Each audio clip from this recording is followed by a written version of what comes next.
The following sponsored program is brought to you by Anti-Aging Cures. Aging is inevitable, right? Well, not so fast. What if you could turn back the hands of time and look and feel 10 or even 20 years younger? It's a question I'm sure we've all asked, and there's already an answer in nature. One that doesn't involve Photoshop or Botox or dieting. It lies in Turritopsis Dohrnii, the immortal jellyfish.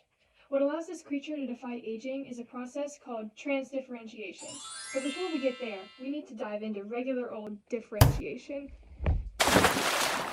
When an egg is first fertilized, the early embryo's cells are pluripotent, which means they have the potential to form any body cell.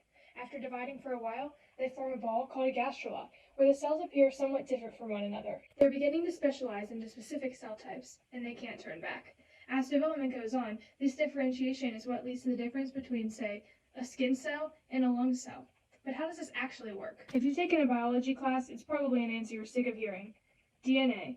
Genes, or segments of your DNA, code for specific proteins that perform specific cellular functions. During differentiation, different genes are expressed in different cells, and this expression is determined by signaling. Cells can receive signals externally when proteins called transcription factors are shared from cell to cell. Cells take them in and they attach to specific genes, turning them on or off. This also works internally.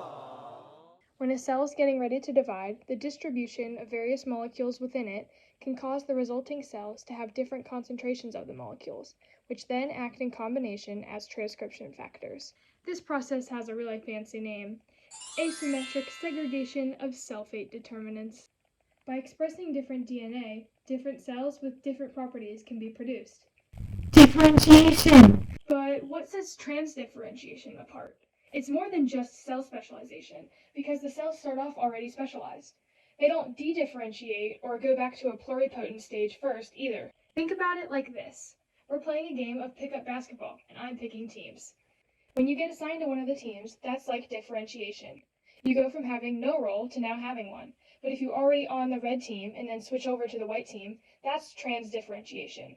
You already had an assigned role, but it changed. This brings us back to where we started, the immortal jellyfish, the only organism that can naturally transdifferentiate. When its cells get stressed, they just transform into new cells, which happen to be at a younger stage in development, its polyp stage of life. It's rewind time.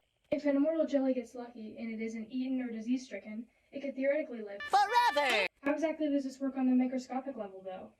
To flip the gene switches and transform transcription factors? Scientists are still figuring that out. But with more understanding, we could take any cell from any organism at any stage in life and transform it into a completely new cell.